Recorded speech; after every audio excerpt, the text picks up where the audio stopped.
ចំណុចសំខាន់ទាំងពីរដែល Adobe Premiere នៅលើទូរស័ព្ទដៃធ្វើត្រឹមត្រូវដែល Video Content Creator ឬក៏ Video Editor អ្នកកាត់តវីដេអូទាំង lain ដែលត្រូវការបំផុតបាទត្រូវការបំផុតនិងចាំបាច់តែម្ដងដែល Adobe Premiere បាទទើបតែទម្លាក់ឲ្យនៅលើទូរស័ព្ទប្រភេទ iPhone iPad ហ្នឹងគឺត្រឹមត្រូវតែម្ដងដែលយើងត្រូវការជាចាំបាច់នោះគឺទី1 Adobe Stock បងប្អូន Adobe Stock ចឹងបងប្អូនដឹងហើយថា Adobe Stock ហ្នឹងគឺសំខាន់មែនទែនសម្រាប់បើ Video Editor Content Creator នៅពេលដែលយើងចង់បាទថាយើងធ្វើ Video Education យើងត្រូវដាក់ Video Ad អីចឹងពីមុនបើយើងចង់បានគឺយើងត្រូវទៅ down បាទនៅក្នុងកម្មវិធីដូចជា Pixel អីចឹងទៅបាទហ្នឹងទី1ហើយនៅក្នុងហ្នឹងវាមានមុខងារផ្សេងៗបងប្អូនខ្ញុំនឹងតម្លាក់វីដេអូបងប្អូនហើយទី2គឺកម្មវិធីបាទ Music and Audio អញ្ចឹង Music and Audio បាទគឺសំខាន់តែម្ដងហើយនឹងមានមុខងារច្រើនបែបច្រើនយ៉ាងតែបងប្អូន Content Creator ឬក៏ Video Editor ត្រូវការជាចាំបាច់ចង់យើងទៅមើលវីដេអូទាំងគ្នាបងប្អូនអូខេ let's go អូខេអញ្ចឹងចំណុចទី1ដែលខ្ញុំចង់បង្ហាញបងប្អូនវីដេអូដែលសំខាន់តែម្ដងសម្រាប់បងប្អូនណាដែលធ្វើវីដេអូតាក់ទងទៅនឹងការអប់រំឬក៏យើងត្រូវការ add រូបភាព add video add sticker ផ្សេងហ្នឹងគឺត្រូវប៉ាន់តែម្ដងនៅលើ Adobe Premiere នៅលើបាទទូរស័ព្ទនេះគឺ M-Frame តែម្ដងបងប្អូនបាទពីមុនគឺខ្ញុំគឺជាអ្នកកាត់តបាទវីដេអូមួយអ្នកដែរដែលខ្ញុំធ្វើវីដេអូទាក់ទងទៅនឹងបាទ quote ឬការអប់រំអីចឹងបាទដូចថាថ្ងៃនេះដូចថាកន្លែងដែលសុវត្ថិភាពមិនមែនជាកន្លែងដែលមានការរីកចម្រើននេះចំណុចទី1គឺដែលសំខាន់បាទហើយ Adobe Premiere លើទូរស័ព្ទហ្នឹងគឺវាបាទអស្ចារ្យនឹងលយជាងនៅលើ computer ហ្នឹងបងប្អូនឧទាហរណ៍ខ្ញុំធ្វើវីដេអូបែប education បែបអប់រំចឹងចាំមើលធ្វើរឿងលំបាកនេះឡើយធ្វើរឿងដែលសំខាន់ណាហើយនៅក្នុងហ្នឹងយើងមិនបាច់បាទទៅ down ចូលទៅ down ក្នុង website អីយើងទីធម្មតាយើងចង់ add អីចឹងពីមុនយើងចង់ add អីយើងត្រូវចូលទៅ website ដើម្បី down បាទវីដេអូឬក៏រូបភាពផ្សេងមកបាទនៅក្នុងកម្មវិធីថាដូចជាបាទ Pixel ឬក៏អីផ្សេងដែលយើងអាចទៅ down ហ្នឹងប៉ុន្តែនៅក្នុងនេះគឺអត់ទេបងប្អូននៅក្នុងនេះគឺ Premiere លើទូរស័ព្ទគឺវាឲ្យយើងមួយ complete តែម្ដងអញ្ចឹងចុចប៉ុណ្ណេះមកយើងចូលឡើងវីដេអូបងប្អូនវីដេអូហើយ image មកបាទនៅក្នុងហ្នឹងគឺមានមុខងារបងប្អូនមានមុខងារជាច្រើនបងប្អូនឃើញទេទី1បាទ photo library យើងអាច add រូបឬក៏វីដេអូដែលយើង download ពីអ៊ីនធឺណិតផ្សេងៗដាក់បានហើយទី2បាទទី2សំខាន់តែម្ដងបងប្អូនសំខាន់គឺបាទ Adobe Stock ហើយខ្ញុំនឹងដាក់បងប្អូនមើលហើយទី3ហ្នឹងក៏សំខាន់ដែរគឺ generate image បាទ image ហ្នឹងគឺ generate ប៉ុន្តែយើងត្រូវការ credit គឺតើយើងជាវយើងចុចទិញវាទៅទិញមួយខែប្រហែលនេះទៅនេះមួយខែប្រហែលដុល្លារបាទមួយខែថា8 9ដុល្លារអញ្ចឹងទៅឬក៏បងមួយឆ្នាំអញ្ចឹងទៅបាទយើង generate បាទជា generate បានច្រើនណាហើយខ្ញុំអត់បានឃើញព័ត៌មានវាដាក់បានប្រហែលទេទី2បាទ generate sticker បងប្អូនបាទ sticker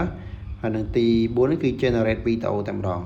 បើយើងចុចជាវវាគឺ M-Frame បងប្អូន M-Frame ទូរស័ព្ទយើងដើរលឿនអ៊ីនធឺណិតយើងដើរលឿនយើងកាត់តគឺស្រួលយើង generate បាទពី image to video វិញអញ្ចឹងទៅមាន file មានអីមានច្រើនណាស់ប៉ុន្តែចំណុចទី1ដែលខ្ញុំបដោតសំខាន់ដែលខ្ញុំថាសំខាន់សម្រាប់បងប្អូនអ្នកកាត់តវីដេអូតែម្ដងគឺ Adobe Stock បងប្អូន Adobe Stock នេះបងប្អូនចូលមកនេះវាមាន image បងប្អូន image ហើយយើងអាចដាក់លើខ្ញុំអាចសេថា hard working ចឹងបងប្អូនចូលហើយខ្ញុំចុច search មក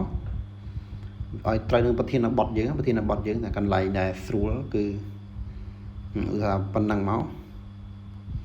យើងដាក់យើងរកមើលបងប្អូនរកមើលអាណាកាំងងារណាចុច add on នេះវាមកនេះហើយបងប្អូនអញ្ចឹងវាបាន2បងប្អូន2ហើយយើងដាក់វាទៅលើទៅបងប្អូនអញ្ចឹងហើយយើងអូសមកដាក់ move up មកបាទ move up ហើយយើងអាចអូសវាមកបាទយើងអាចអូសវាមកហើយនេះយើងដាក់ move up ដែរមកបាទ move up ទៅលើមកឡើងដល់ខ្ញុំដាក់ប៉ុណ្ណឹងបងមួយទៀតខ្ញុំដាក់វីដេអូខ្ញុំឧទាហរណ៍ដាក់វីដេអូបងប្អូនមើលបាទ working ហានម្ដង working នេះបងប្អូនឃើញចំណុចពិសេសសម្រាប់អ្នកកាត់តវីដេអូគឺអាហ្នឹងបងប្អូនលោកឃើញវីដេអូដូចគាត់និយាយថា show ឲ្យគាត់ធ្វើអញ្ចឹងតាក់ទងនឹងសង្គ្រាមគាត់វាយសង្គ្រាមមកបាទបងប្អូនដូចថាខ្ញុំវាយថា war 2អញ្ចឹងមកបងប្អូនសង្គ្រាមលោកលើកទី2មក war 2បាទចឹងនេះតាក់ទងនឹង war តាក់ទងនឹងសង្គ្រាមតាក់ទងនឹងអីបាទហើយយើងអាចពេញចិត្តអាណាយើងចុច add ទៅបងប្អូនឲ្យវាទៅការពេល down ហើយវាហ្នឹងមេវាធំណាយើងទូរស័ព្ទអីធំអីទៅ memory 1តេ2តេអីដូចវាទៅចាញ់ iPhone ទៅវិញគឺ M-SRAM អាហ្នឹងចំណុចទី1មានប៉ុណ្ណឹងបងប្អូនអូខេអរគុណច្រើនជួបគ្នាចំណុចទី2មួយទៀតពីមុនឬក៏យើងកាត់តនៅលើ computer បាទវីដេអូបាទដូចថាយើងចង់ដាក់គេថាខ្ញុំចង់ដាក់ថាសัตว์គោនេះដាក់សัตว์គោអញ្ចឹងខ្ញុំទៅ down សัตว์គោដើម្បីដាក់អញ្ចឹងទៅ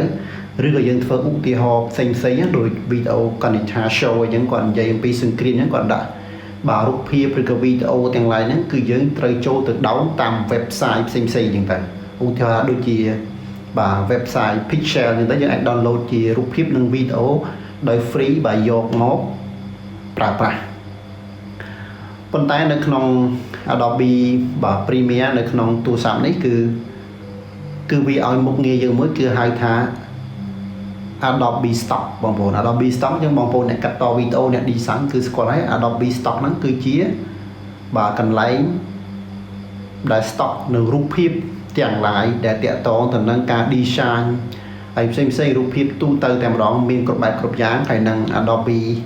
Stock បាទវីដេអូគឺវីដេអូមានជាច្រើនបងប្អូនគឺថាខ្ញុំចង់ដាក់វីដេអូដាំដំឡូងមីតែខ្ញុំដាក់ហ្នឹងណាវីដេអូដាំដំឡូងមីឬក៏វីដេអូផ្សេងហើយមាន sticker បងប្អូនមាន sticker មានអីចឹងទៅបាទហើយចំពោះសំឡេងវិញបងប្អូនសំឡេងគឺវាឲ្យយើងច្រើនដែរបាទទី1វាឲ្យ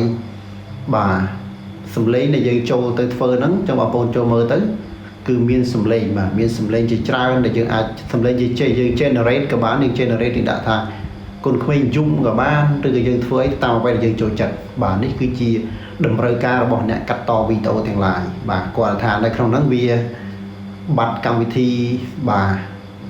បាត់ key frame បងប្អូនអត់ឃើញមាន key frame ការកម្មវិធី key frame ហើយហ្នឹងគឺខ្ញុំបានឆាតទៅសួរ Adobe ហើយនៅក្នុងកម្មវិធី Shred ហ្នឹងខ្ញុំបានឆាតទៅសួរបាទសួរអត់ឃើញតបខ្ញុំទេអញ្ចឹងខ្ញុំបានឆាតសួរ3សំណួរបងប្អូនចាំមើលខ្ញុំដាក់នេះឲ្យមើលខ្ញុំឆាតសួរ3សំណួរទៅកាន់បាទ Adobe នៅលើ Shred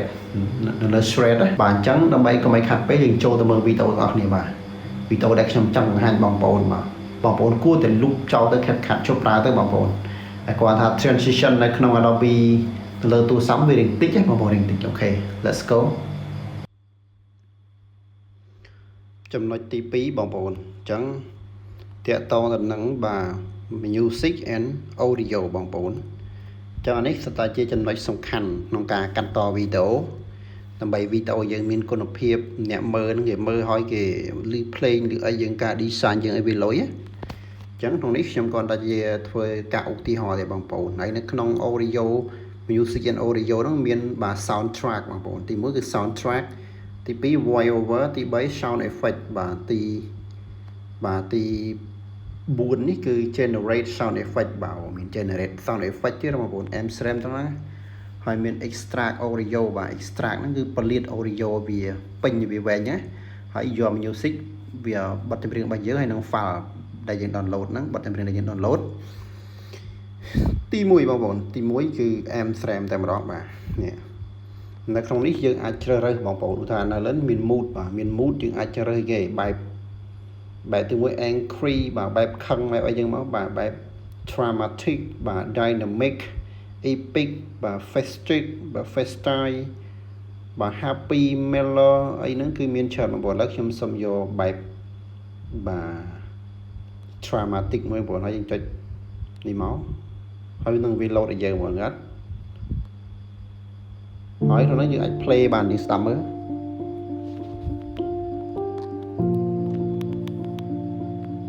បាទយើងស្ដាប់ហើយបើយើងពេញចិត្តយើងអាចចុច add វាទៅបងប្អូនតែនេះខ្ញុំអត់ add ទេដោយសារគាត់ខ្ញុំឧទាហរណ៍បងប្អូនមើលបាទហើយនៅក្នុងហ្នឹងយើងអាច ខ្ញុំអត់ add ណាខ្ញុំគាត់ឧទាហរណ៍បងប្អូនមើលអញ្ចឹងក្នុងហ្នឹងខ្ញុំអាច add នេះយើងក៏បានដែរបងប្អូនមាន acoustic អីចឹងមកវា load acoustic ឲ្យយើងបែប acoustic ឲ្យយើង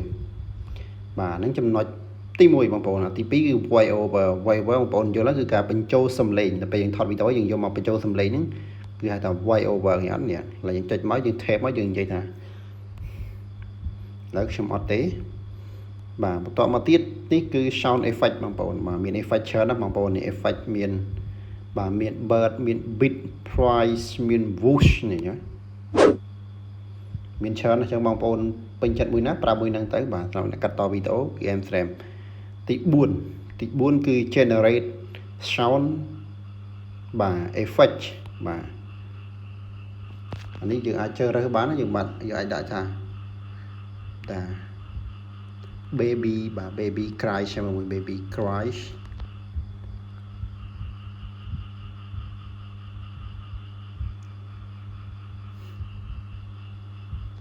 ជំនឿបន្តិចវាឲ្យអត់បងប្អូនចាំមើល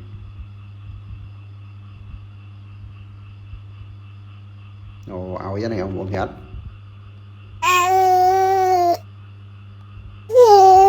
អានេះ sound effect បងប្អូននេះ generate យើងពេញចិត្តមួយណាយើង add បងប្អូនថាយើងវាឲ្យមិនយើងឲ្យយើង4ហ្នឹងយើងពេញមួយណាយើង add ទាំងមកបាទ add មកវាចូលហើយបាទហើយអាហ្នឹងសិតតែរបស់ M-Frame បងប្អូនចូលមកទៀតអត់មានអីទេបងប្អូនមាន extract អីហ្នឹងបាទ extract audio អីហ្នឹងគឺបាទនេះសិតតែរបស់ដែលយើងនេះហើយអត់អីទេបងប្អូនអញ្ចឹងចំណុចទី2គឺមានប៉ុណ្ណឹងបងប្អូនសង្ឃឹមថាបងប្អូននឹងចេះប្រើវាអូខេអរគុណច្រើន